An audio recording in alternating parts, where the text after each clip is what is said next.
यहाँ अपने आज देखिए अपने कि राजस्थान में रीति रिवाज का टॉपिक चल रहा था अपने, रीति रिवाज। रीति रिवाज के अंदर से अपन ने जो विवाह के रीति रिवाज होते हैं उनको अपन ने पढ़ लिया है, और बाकी के जो रीति रिवाज है वो अपने बाकी है। तो इसमें सबसे पहले देखें अपन बच्चे के जन्म के अवसर पर कौन से रीति रिवाज अपने राजस्थान में प्रचलित है उनके बारे में देखें। यहाँ देखें, जन्म के समय या जन्म पर रीति रिवाज।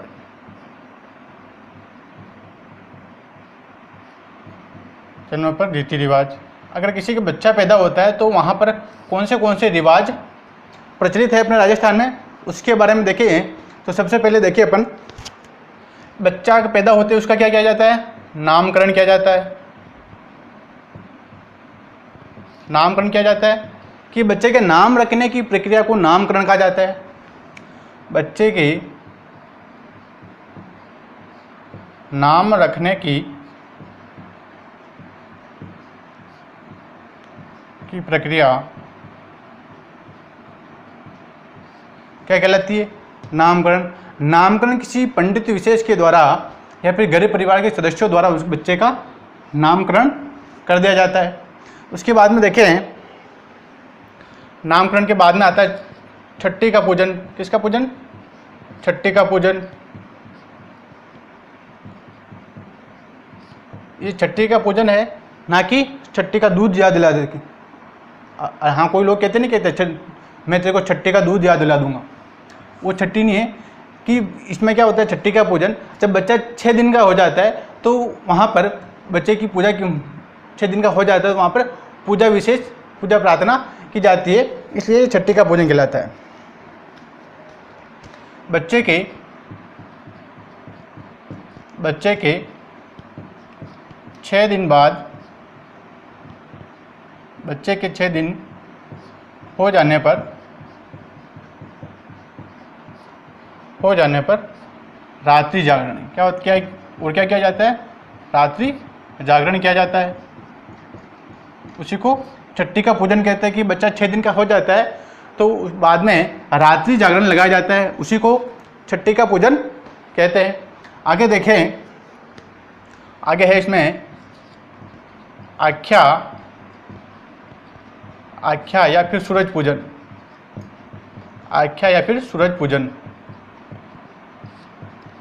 इसमें क्या किया जाता है कि आख्या या सूरज पूजन एक ही चीज़ है कि इस दिन सूरज का पूजन किया जाता है और बच्चे की जच्चे माँ को, जो बच्चे की माँ होती है प्रसूता, उसको पोमचा उड़ाने की परंपरा रहती है। देखिए इसमें इस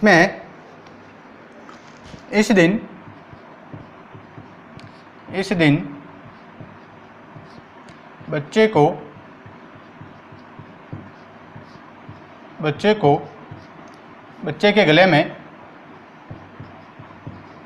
के गले में सूरज व चंद्रमा के चिन्ह पहनाए जाते हैं। ये चिन्ह पहनाए जाते हैं। ये चिन्ह कौन लेके आता है? ये चिन्ह जो है इस बच्चे की जो बुआ होती है, इस बच्चे की बुआ द्वारा ये चिन्ह लाए जाते हैं। बुआ जी द्वारा लाए जाते हैं।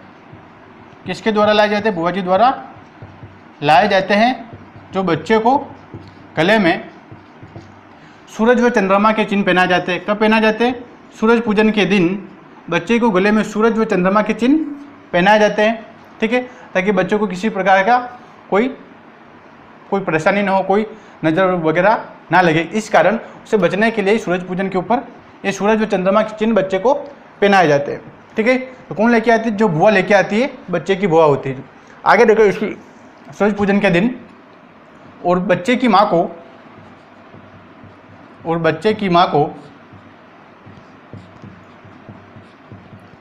को पोमचा उड़ाया जाता है। पोमचा उड़ाया जाता है। पोमचा उड़ाया जाता है। अगर बच्चा पैदा होता है, कोई लड़का पैदा होता है तो पीला पोमचा, अगर लड़की पैदा होती तो गुलाबी पोमचा उड़ाने की परंपरा रहती है। ठीक है, आगे देखिए इसमें चौथा कुआं पूजन या फिर जलवा पूजन। कुआं पूजन या फिर जलवा पूजन।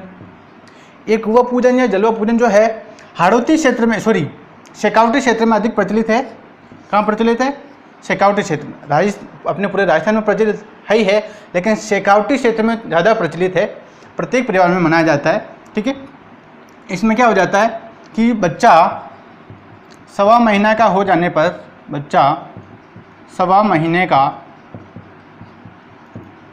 महीने का हो जाने पर बच्चे की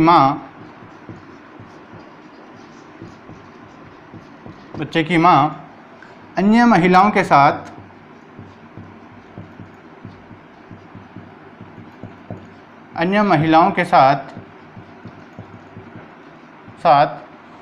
कुएं पर पूजन के लिए जाती है। कुएं पर पूजन के लिए जाती है कि बच्चा अगर जब सवा महीने का हो जाता है तब बच्चे की माँ जो है जल की पूजा करने के लिए या फिर कुएं की पूजा करने के लिए उस कुएं पर जाती है। उसी को कुआं पूजन या फिर जलवा पूजन कहते हैं। वहाँ पर जल को पूजने के लिए बच्चे की माँ अन्य महिलाओं के साथ में जाती है तो उसको जलवा पूजन कहते हैं। ठीक है, नेक्स्ट देखें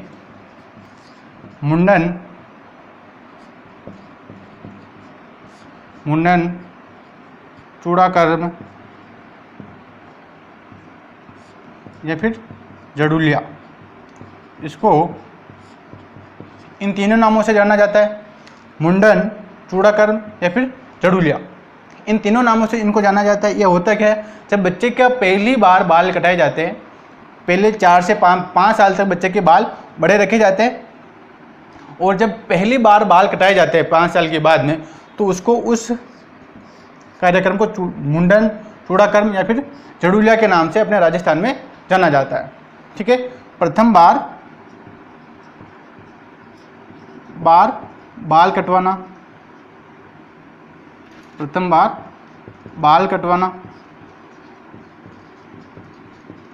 क्या कहलाता है? मुंडन, चूड़ाकर्म, जड़ूलिया जो क्या कहलाता है? जब प्रथम बार बाल कटाए जाते हैं बच्चे की, इसमें क्या किया जाता है, बच्चे के प्रथम 5 वर्षों तक बच्चे के बाल बड़े रखे जाते हैं, एक भी बाल नहीं काटे जाते। जब 5 साल के बाद में बाल कटे जाते हैं तो उसको मुंडन, चूड़ाकर्म या फिर जड़ूलिया के नाम से जाना जाता है। ठीक है, आगे नेक्स्ट देखिए अपन, एक होता है बोटन या फिर अन्नप्राशन।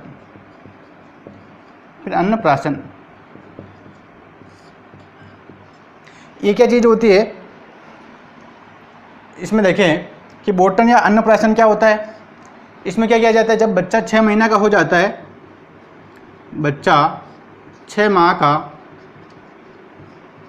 हो जाता है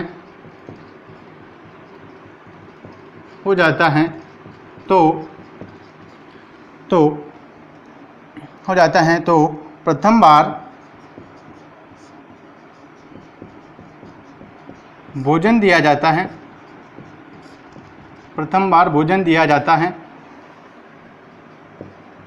तो उसे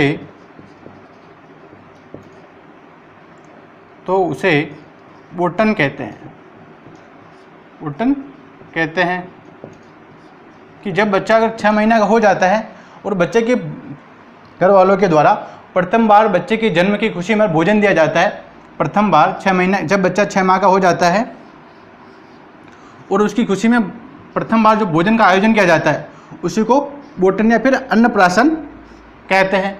कि बच्चे की खुशी के अंतर्गत जो भोजन दिया जाता है उसी को बोटन या फिर अन्नप्राशन कहते हैं। ठीक है, नेक्स्ट बात देखिए अपन यहाँ पर,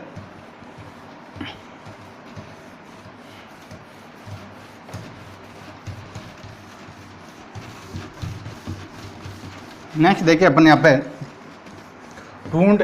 एक होती परंपरा होती ढूंढ परंपरा, ढूंढ होती है जो बच्चे के जन्म के अवसर पर बच्चे की बुआ द्वारा बच्चे के लिए ढूंढ लाई जाती है। ठीक है, इसमें देखिए अपन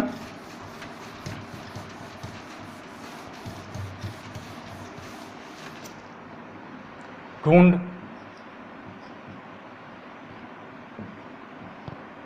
ढूंढ, ठीक है। ढूंढ जो है होली के अवसर पर जब किसी महिला के जब पहला लड़का पैदा होता है, लड़के के अवसर पर बच्चे की बुआ द्वारा ढूंढ लाई जाती है। ठीक है, कब लाई जाती है? होली पर, होली पर लाई जाती है ढूंढ। और किसके लिए लाई जाती है? जब पहला लड़का, जब पहला लड़का होता है तो लड़के की बुआ द्वारा या बुआजी द्वारा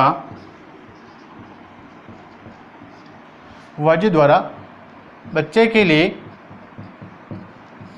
के लिए ढूंढ लाई जाती है, ढूंढ लाई जाती है। ये कई बार परीक्षा में पूछा गया है कि ढूंढ कब लाई जाती है? होली के अवसर पर ढूंढ, होली के आसपास ढूंढ लाई जाती है। कौन लेके आता है ढूंढ? जो बच्चे की जो बुआ होती है लड़के की, जब पहली बार लड़का होता है उसी समय लाई जाती है, लड़की के समय पर ढूंढ नहीं लाई जाती है। ठीक है, जब लड़का पैदा होता है तभी ये ढूंढ लड़की की बुआ द्वारा ढूंढ लाई जाती है। ठीक है, ये हो गया अपने जन्म के रीति रिवाज। अब अपन देखें कि किसी व्यक्ति की मृत्यु हो जाती है, जन्म और मृत्यु दोनों पर ये कार्यक्रम किए जाते हैं। जन्म पर कार्यक्रम हो गए।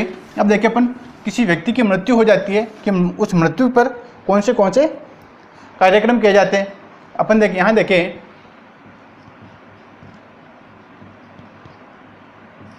मृत्यु के रीति रिवाज।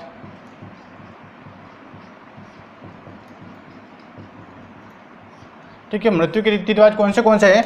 यहाँ देखिए अपन, पहला होता है बैकुंठी। क्या होता है? बैकुंठी।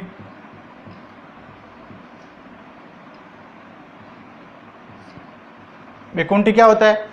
बैकुंठी वह होता है जिसपे आदमी को सुला के लेके जाया जाता है। जो अर्थी होती है आदमी को लेके जाने की, क्या होती है? अर्थी। इसको बैकुंठी कहते हैं। जिसके ऊपर आदमी को सुला के लेके जाया जाता है उसको बैकुंठी कहते हैं। ठीक है, दूसरी बात करें, दूसरा होता है इसमें बखेर। क्या होता है? बखेर। कि इसमें क्या होता है? शव यात्रा पर पैसे उछालने की परंपरा, पैसे उछालने की परंपरा को क्या कहते हैं? बखेर कहते हैं। यानी पैसे को बखेरना या फिर शव के ऊपर उछालना, वो क्या कहलाता है? बखेर कहलाता है। ठीक है, ये सीधे एग्जाम में प्रश्न पूछा जाता है कि बैकुंठी का अर्थ है। बैकुंठी का हिंदी में भी पूछ लिया जाता है कि बैकुंठी है, ये अर्थी इस प्रकार से लिखा जाता है, ना कि इस प्रकार से लिखा जाता है। ठीक है, ये अर्थी गलत होता है। ठीक है, अर्थी ये सही होता है। ठीक है, बखेर हो गया। आगे देखिए नेक्स्ट पॉइंट। अब इसमें एक होता है अदेटा। क्या होता है? अदेटा। अदेटा क्या होता है? जब शव को लेके जाया जाता है और गांव के और शमशान के दोनों के बीच में जहां पर शव को रोका जाता है उसको अदेटा कहते हैं। गांव व शमशान के बीच का रास्ता,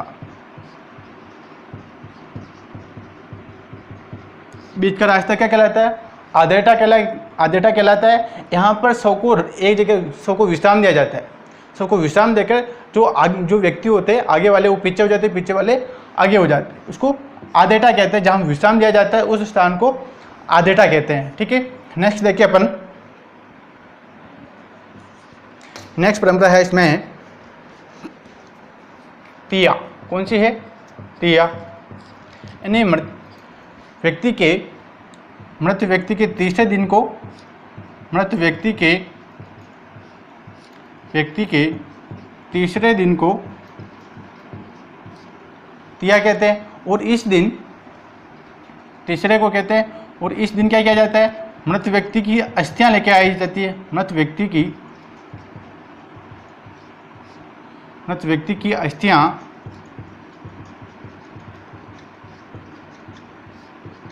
अस्थियां लाई जाती है। अस्थियां लाई जाती है। कब लाई जाती है? तीसरे के दिन। मृत व्यक्ति की तीसरे को तिया कहते हैं। और इस दिन मृत व्यक्ति की अस्थियां शमशान से लाई जाती है। ठीक है, आगे बात करें अपन 5वां पॉइंट सातरवाड़ा। क्या है? सातरवाड़ा। सातरवाड़ा किसको कहते हैं? सातरवाड़ा जो 12 दिन की बैठक को सातरवाड़ा कहते हैं। क्या कहते हैं? सातरवाड़ा। 12 दिन की बैठक को 12 दिन की बैठक को क्या कहते हैं? सातरवाड़ा कहते हैं। कि सातरवाड़ा जो है, जब 12 दिन व्यक्ति की 12 दिन एक जगह पर बैठकर जो उसके 12 दिन निकाले जाते हैं, उसी को सातरवाड़ा कहते हैं। ठीक है, नेक्स्ट बात करें। नेक्स्ट है मौसर। क्या है? मौसर। मौसर क्या होता है? मृत्यु भोज। कि मृत व्यक्ति के 12 दिन के बाद में को भोज दिया जाता है, उसी को मृत्यु भोज को ही क्या कहते हैं? मौसर कहते हैं। किसी व्यक्ति की मृत्यु हो जाने पर उसके बाद में दिया जाने वाला भोजन क्या कहलाता है? मृत्यु भोज कहलाता है। एक और प्रचलित है, जैसे ओसर, सोसर, ओसर, सोसर और जोसर। ओसर, सोसर और जोसर। ये क्या होता है? कि जब आदमी जीवित होता है, मौसर आदमी के मृत्यु पर दिया जाता है। ये ओसर, सोसर और जोसर एक ही है। ये जीवित आदमी जीवित रहते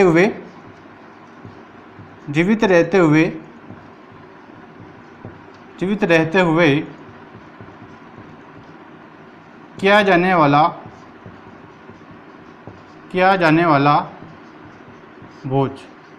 कि जब आदमी जीवित रहता है और उसका मृत्यु भोज की परंपरा का जो कार्यक्रम क्या है, जो भोज दिया जाता है मृत्यु होने के पहले ही जीवित रहते हुए दे दिया जाता है, तो उसको क्या कहते हैं? ओसर, सोसर और जोसर। इसको मृत्यु भोज कहते हैं। ठीक है, नेक्स्ट परंपरा देखें, पगड़ी दस्तूर। पगड़ी दस्तूर क्या होता है? ये है जो मृत व्यक्ति होता है, उसके मृत व्यक्ति का जो उत्तराधिकारी होता है, उसको उस व्यक्ति की पगड़ी पहनाई जाती है कि यह उसका उत्तराधिकारी बनेगा।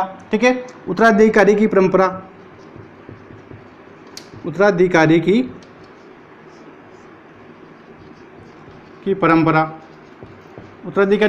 परंपरा को क्या कहते हैं? पगड़ी दस्तूर। जो बच्चा मृत व्यक्ति का जो उत्तराधिकारी होता है, उसको पगड़ी पहनाने की परंपरा को पगड़ी दस्तूर कहते हैं। ये अपने जन्म के, मृत्यु के और विवाह के संबंधी सारे रीति रिवाज हो चुके हैं। ठीक है।